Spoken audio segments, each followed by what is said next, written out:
सभी मेरे दिल्ली पुलिस के साथियों को मेरा नमस्कार। मेरा नाम शक्ति सिंह है। मेरे साथ भाई राम अवतार जहांगीर हैं दिल्ली पुलिस से ही।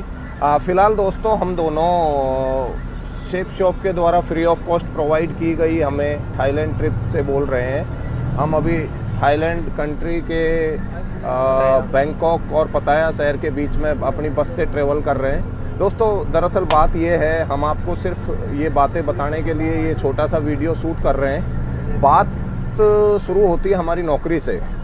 जब हम कभी बेरोज़गार थे और उसके बाद हमने दिल्ली पुलिस में तैयारी की और भर्ती हुए। दिल्ली पुलिस में भर्ती होते टाइम या ट्रेनिंग करते टाइम जब सेलेक्ट होते टाइम हमारे मन में बहुत ज़्यादा खुशी थी कि हमें नौकरी मिल गई।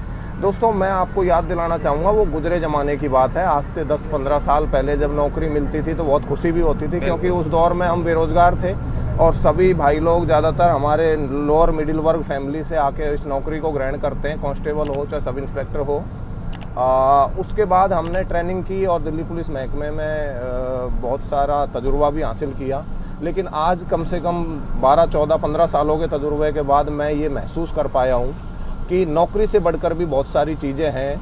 हम इस नौकरी वाली वेइंग मशीन पर जो अटक के रह गए हैं एक जगह, वहाँ हम समय से कितने गरीब हो चुके हैं इस बारे में तो हमें तजुर्बा ही नहीं है।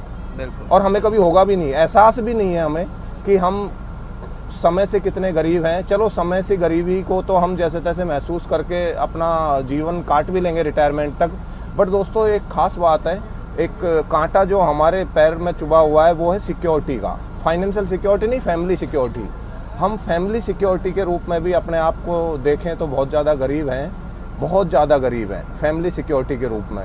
क्योंकि दोस्तों गवर्नमेंट के द्वारा 2004 इंडियन गवर्नमेंट के द्वारा 2004 के बाद वैसे ही पेंशन बंद होगी, तो हम किस वजह से 60 साल तक रिटायर होने का इंतज़ार कर रहे हैं, इसका जवाब क्या आप मुझे दे सकते हैं?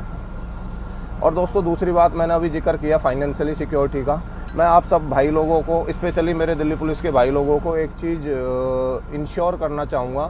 आप कभी भी अपने बीवी बच्चों को एक बार सोते हुए, रात को सोते हुए, जब कभी ड्यूटी आवर्स ख़त्म करके जब आप घर आओ तो उनको सोते हुए एक बार देखना और ये महसूस करना कि कल को मैं इस दुनिया में नहीं रहा तो इनका क्या होगा। हिल जाओगे दोस्तों उसी पल।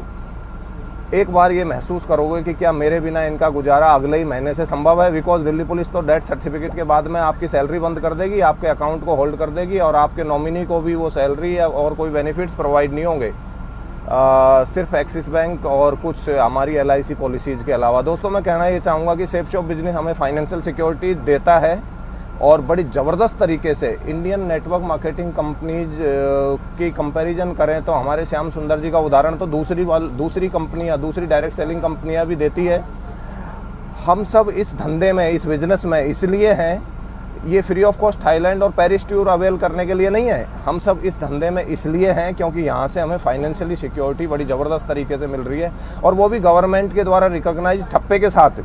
ये कोई सिर्फ कई सुने बातें नहीं है। भारत सरकार की मिनिस्ट्री ऑफ कंज्यूमर अफेयर्स की डायरेक्ट सेलिंग गाइडलाइन के अकॉर्डिंग आपकी ID आपके नॉमिनी को आपके डेथ सर्टिफिकेट के बाद तुरंत ट्रांसफ़र की जाएगी और उसका रेवेन्यू, उसका पे आउट, उसका रेम्युनरेशन इनकम भी होल्ड नहीं किया जाएगा, आपकी कंपनी को वो देना पड़ेगा। और हमारी सेफ शॉप कंपनी के 18 साल के इतिहास में तो ये बेहतरीन तरीके से हमारे ऑनरेबल डायरेक्टर साहब ने इसका नज़ारा पेश किया है। जितने भी हमारे प्रोस्पेक्ट्स या जितने भी भाई लोग इस दुनिया में आज नहीं हैं, उनकी IDs पे आज भी कैपिंग इनकम आ रही है और आज भी उनके चेक, उनके पे आउट्स उनके फैमिली को मिलते हैं। दोस्तों मेरा कहने का जो नज़रिया था या मेरा आपको जो इन बातों को बताने का जरिया था, ये इस वीडियो के माध्यम से मैं आपको सर्कुलेट कर रहा हूँ। एक बार बैठ के इस बात पर ज़रूर विचार कीजिएगा कि फैमिली सिक्योरिटी इस जीवन में कितनी ज़्यादा इम्पोर्टेंट है। मैं सिर्फ आप लोगों से एक रिक्वेस्ट करना चाहूँगा, अपने लिए नहीं, क्योंकि आप अपने लिए तो कर ही नहीं पाओगे, क्योंकि पुलिस की वर्दी का जो गुमान और जो आर्टिफिशियल ईगो एक आप अपने दिमाग में घुसाए बैठे हो ना, वो कभी निकलेगा नहीं। तो कम से कम अपने दोस्तों को, अपने बीवी बच्चों के खातिर एक बार इस बारे में सोच लेना कि आज के ज़माने में नौकरी के अलावा साइड इनकम के रूप में नहीं, फैमिली सिक्योरिटी को मद्देनज़र रखते हुए आपको ये बिज़नेस करना चाहिए या नहीं। एक मैं ये बात और आपको बताना भूल गया कि मेरे जिस समय मैंने इस बिज़नेस का आगाज़ किया था उसके बाद मेरे दिल्ली पुलिस के सैकड़ों साथी आज इस बिजनेस को, सेफ शॉप बिजनेस को बहुत अच्छे से कर रहे हैं। कुछ साथी तो मेरे साथ थाईलैंड टूर पे आज अभी घूम ही रहे हैं। देखें हमारे रामअवतार भाई तो बैठे हुए हैं और पिछले 3-4 दिनों से बहुत सारी टूर में सुविधाओं का मस्ती ले रहे हैं।